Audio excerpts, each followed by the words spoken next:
How's it going, everyone? My name is Randy, field staffer at Cervicide. Today I'm going to go over what to do during the off season. Number one question I get. They're always asking, alright, our season opens up in a couple months. What can I do?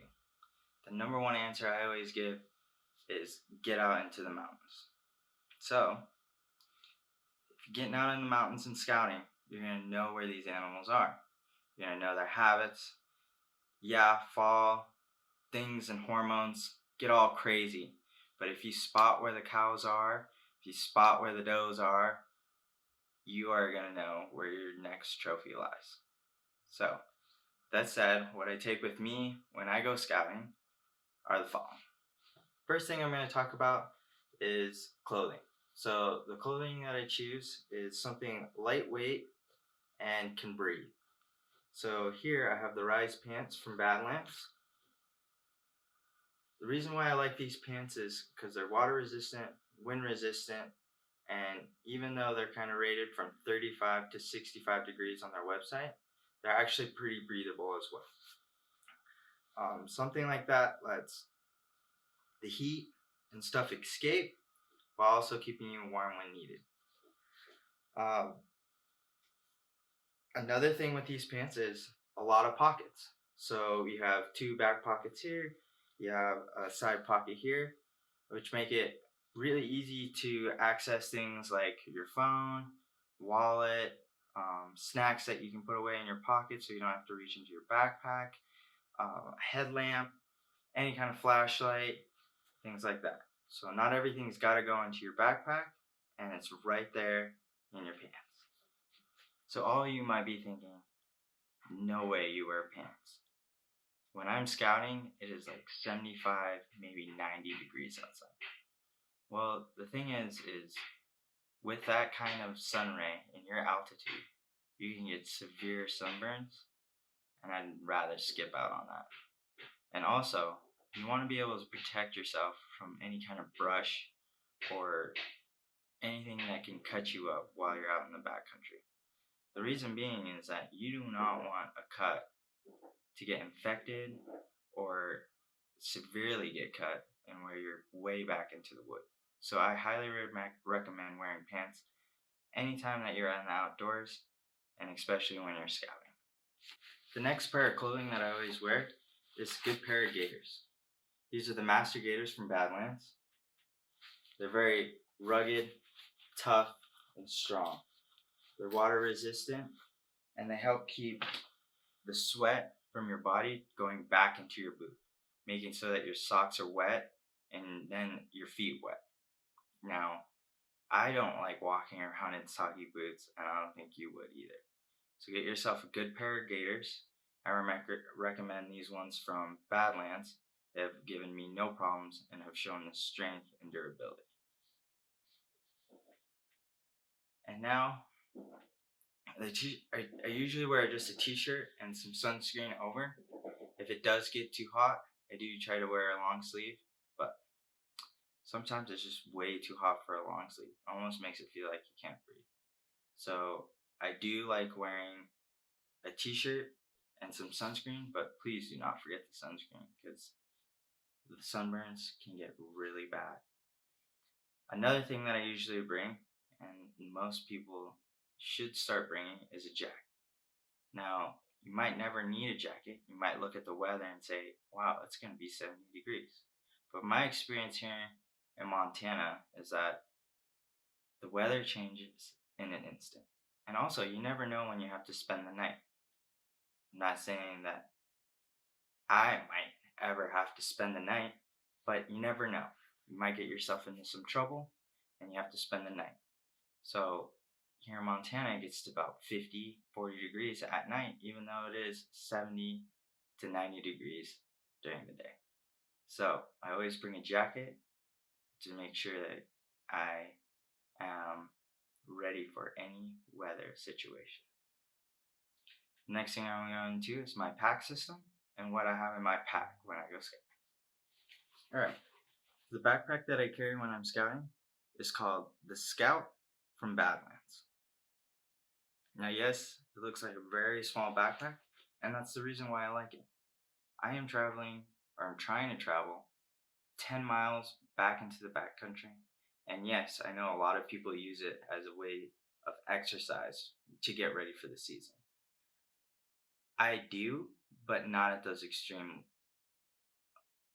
lengths. I more use it as I'm scouting. I'm on a mission. I need to get back there as fast as I can and travel as much country as possible. So, to do so, I don't burn myself down with a big old pack and trying to exercise. I do one thing at a time, one mission at a time. And getting ready for the season, I am scouting. That is what I'm doing out there.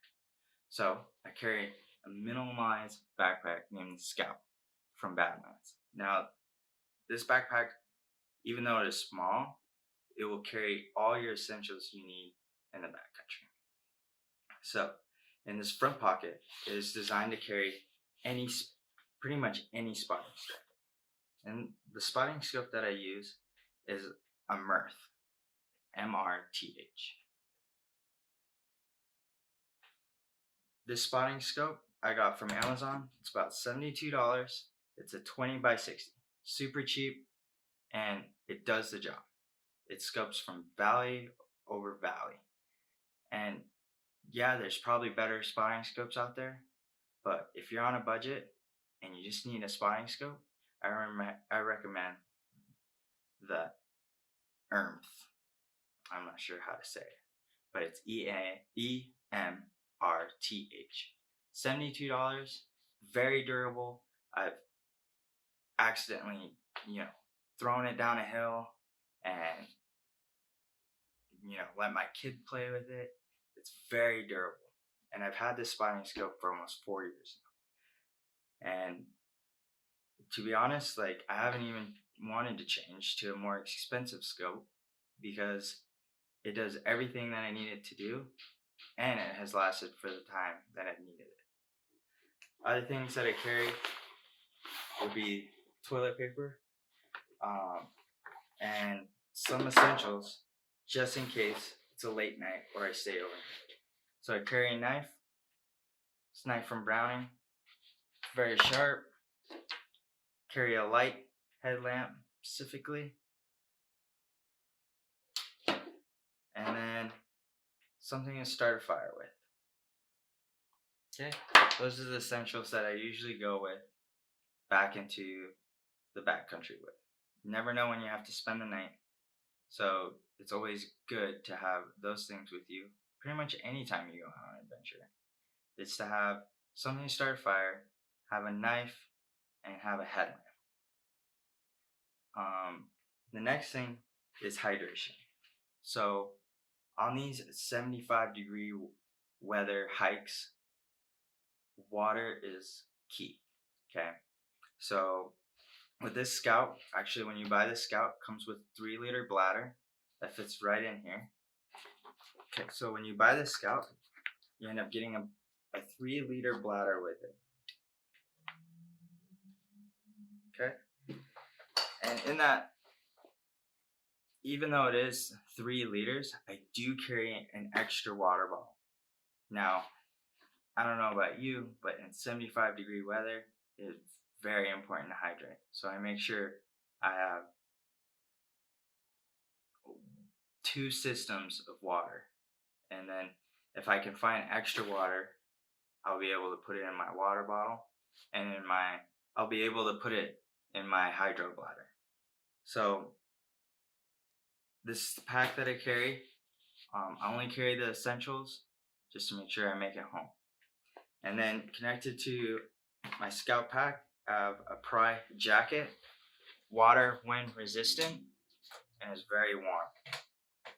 So like I said, you never know when you're going to get stuck back there, and you always want to bring something a little heftier just in case the worst happens. Now the other thing I bring with me is a Bino XR case from Badlands. Now the reason why I bring both a Bino and a spotting scope is because there's a point where I'm sitting and I'm spotting, and there's a point where I'm just checking, looking, and moving on. Okay, So if I find the right area with shade or able to stay in that area for a while, then, the spotting scope will come out, I'll chill out, maybe have a couple bars, maybe, more snacks, something like that, and then whip out that spotting scope and look.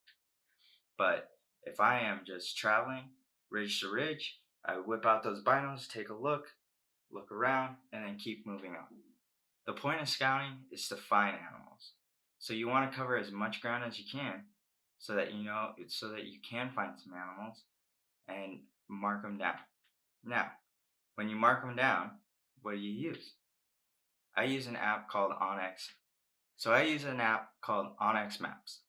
Now, on Onyx Maps, you can download the map, it'll track you, and then you can put little waypoints in where you've seen those animals at. So a key item of how I scout is being able to mark all this on a map. Whether you have to use a regular old map that you have, not like a national forest map or something like that, but you have to be able to write this stuff down. If you're unable to write these things down, then you'll probably forget where they are, or you'll try to remember what ridge or what mountainside are they on. Okay? With OnX, you're able to open that app, and because it's downloaded, it's saved onto your phone, and you don't have to worry about the Wi-Fi. You just look and see where those locations were, and you're like, okay, so 2 months ago, I seen a group of elk over here. So where have they gone? They couldn't have gone too far. And then you're at least in the general area. By doing your scouting later, like a couple days before season, you add that extra pressure in finding the animals that you're looking for. Instead, you want to be able to know where they are. What kind of general area are they staying in? Are they staying in burns? Are they staying on south sloping faces? Are they on the other side of the mountain? You never know until you get out there. And the last piece of equipment that I do bring with me is Vanguard